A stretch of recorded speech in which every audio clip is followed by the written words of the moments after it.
Seguindo nossos estudos sobre a camada de transporte, nesse vídeo trataremos sobre o processo de encaminhamento de datagramas pelo protocolo UDP.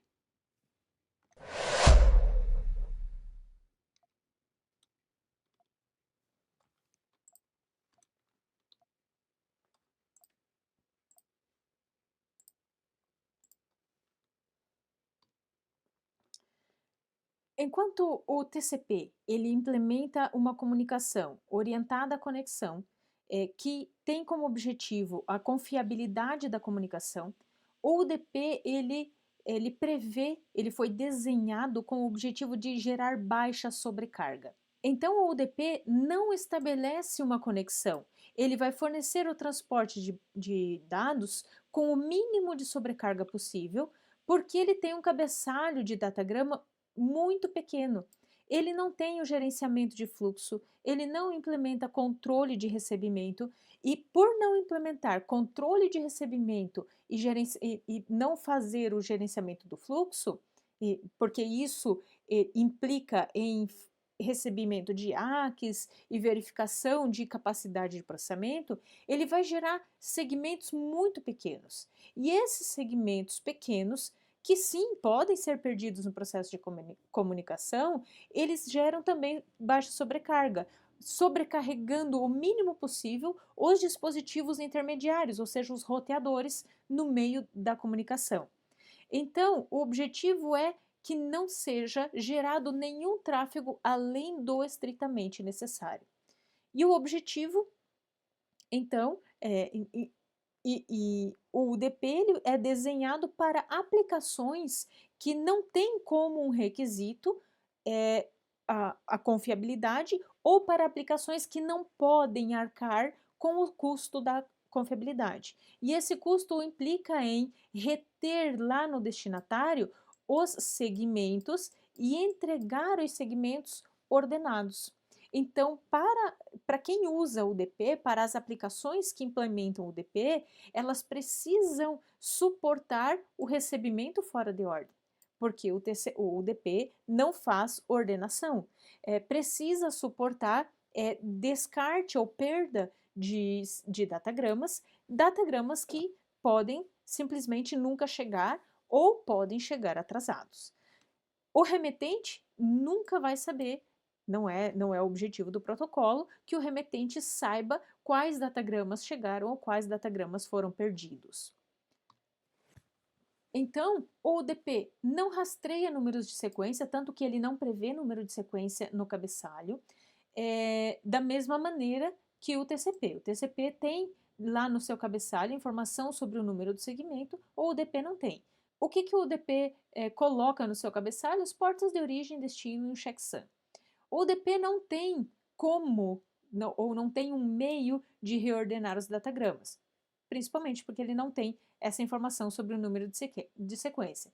Ele simplesmente vai remontar os dados na ordem que chegar. Ah, chegou fora de ordem.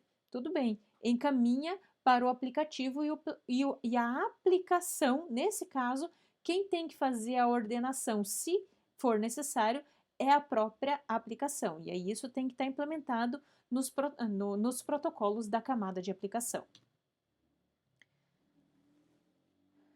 Então, os aplicativos de um servidor baseado em UDP recebem número de portas conhecidos ou número de portas registrados. Então, o UDP recebe um datagrama destinado a uma dessas portas.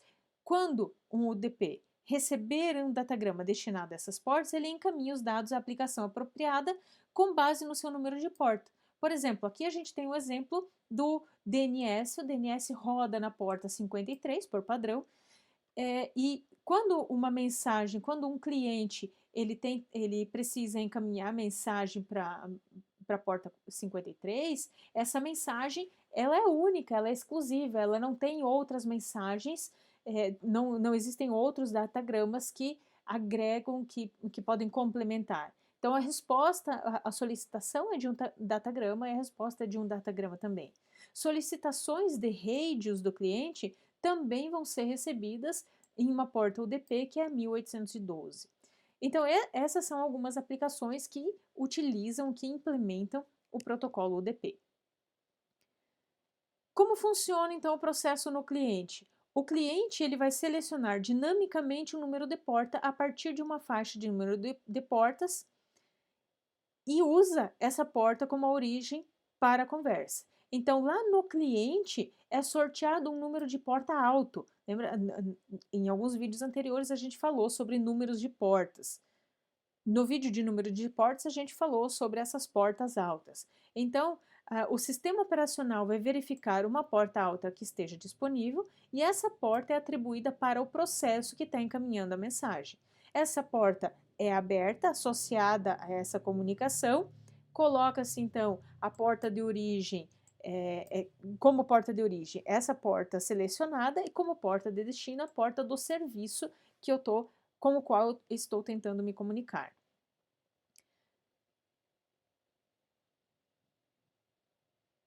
Então, a porta de destino geralmente é um número de porta muito conhecida, registrada ou atribuída ao processo do servidor. Então, no cliente a porta é alta, no destino a porta é uma porta conhecida ou uma porta registrada. Via de regra, né? E se você estiver implementando isso para uma aplicação que você mesmo desenvolveu, você pode usar qualquer número de porta, desde que esse número de porta não esteja sendo utilizado no host destinatário. Depois que um cliente seleciona as portas de origem e destino, o mesmo par de portas é usado no cabeçalho de todos os datagramas desta transação. Geralmente, quando a gente trabalha com protocolo UDP, esses datagramas têm um número limitado. No entanto, isso não é regra, porque quando nós trabalhamos com comunicações de VoIP ou encaminhamento de dados de videoconferência, por exemplo, você pode ter uma quantidade muito grande de datagramas. O que acontece nesses casos? E se um determinado datagrama for perdido? Bom, nesses casos, o sistema precisa suportar ou precisa aceitar que datagramas podem ser perdidos. No caso de voz, de VoIP, em que a gente envolve humanos ali na comunicação,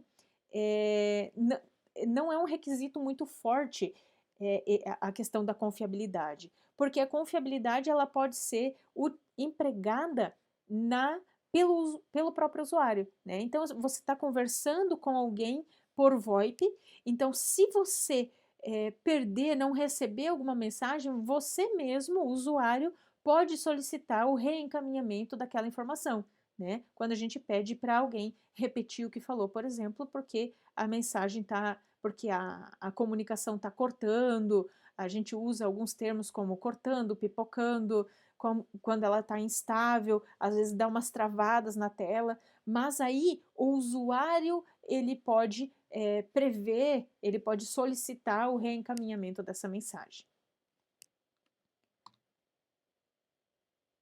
É isso.